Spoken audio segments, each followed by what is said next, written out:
Saviez-vous que, concrètement, nos vies sont de plus en plus régies par des algorithmes? Si, vous en rendez peut-être pas compte, mais c'est vrai. Je vous explique un petit peu. Oh bonjour Internet, comment va? Alors, en vrai, qu'est-ce que c'est un algorithme? Alors, sans entrer dans les termes techniques précis, mathématiques et compagnie, c'est un ensemble d'opérations et des règles qui permettent de résoudre des problèmes. Dans le cas présent, le type d'algorithme dont je parle, c'est un algorithme virtuel, les algorithmes utilisés sur Internet. Ils sont automatisés et permettent spécifiquement de cibler un individu ou un groupe d'individus et de lui offrir une expérience sur mesure. Cela a des bons côtés, bien sûr, mais c'est aussi à cause de ça que vous avez de plus en plus de publicité pour des tables ou des chaises d'extérieur ou que sais-je, parce que peut-être vous avez commandé un hamac ou un set de décoration Noël ou un barbecue, j'en passais des meilleurs. Félicitations, vous êtes les grands gagnants! C'est vrai? Ces 6 enfants stars ont fait de la prison, le numéro 6 va vous C'est surprendre. très intéressant. Vous voyez de quoi je parle. Je me souviens, moi une fois j'ai offert une figurine Dragon Ball à ma femme, et depuis je crois que je reçois encore des publicités pour d'autres figurines, d'autres objets de Dragon Ball. Pourtant ça date déjà de plus d'un an. Étant un auteur auto-édité, je dépends beaucoup d'internet pour faire ma promotion. Et je peux vous dire que les algorithmes de visibilité internet, ça me connaît malheureusement, on n'est pas forcément copains, et je les hais autant que je les aime. C'est une plaie.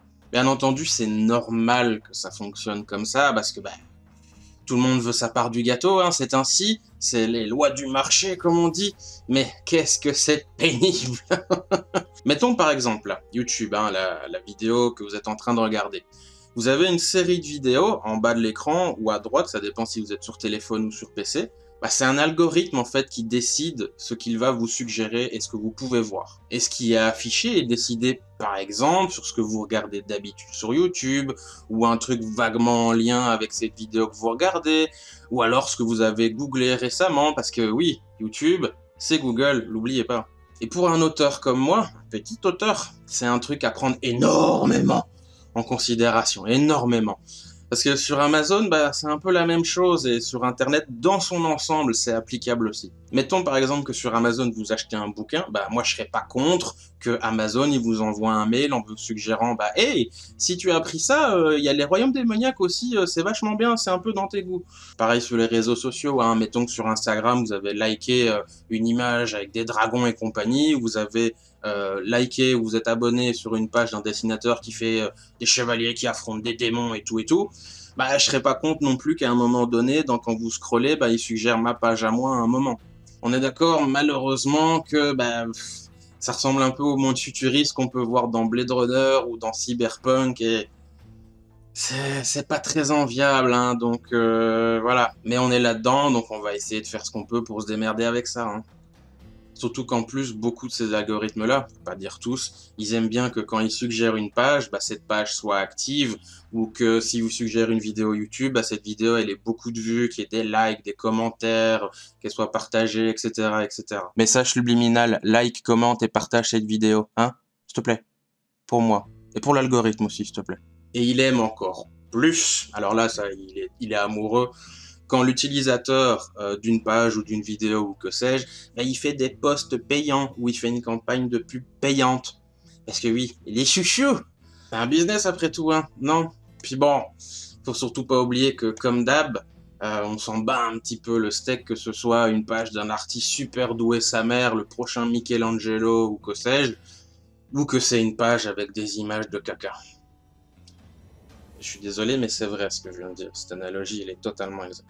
On s'en fout de ça, on s'en bat le steak. Ce qui compte, c'est la notoriété, pas l'intérêt ou la qualité du truc en question. Du coup, ouais, c'est un peu compliqué, mais faut apprendre les règles du jeu pour pouvoir y jouer. Et malheureusement, s'il y a un truc que j'ai appris récemment, c'est que quand t'as pas forcément trop le choix, mieux vaut jouer à un jeu de merde et espérer gagner que pas jouer du tout.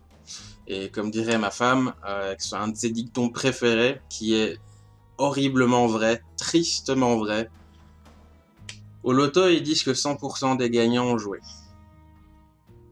C'est dur de la contredire là-dessus. Alors ouais, maintenant j'essaye de liker, mettre des messages, partager quand je vois des petits créateurs que j'aime et tout.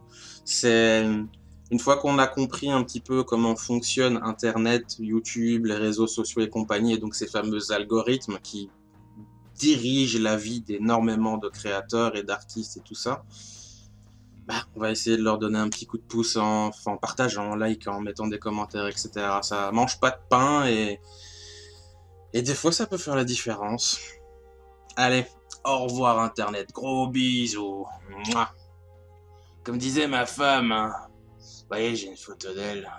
Abonnez-vous, likez, partagez, appuyez sur la cloche, puis mettez un commentaire aussi, hein.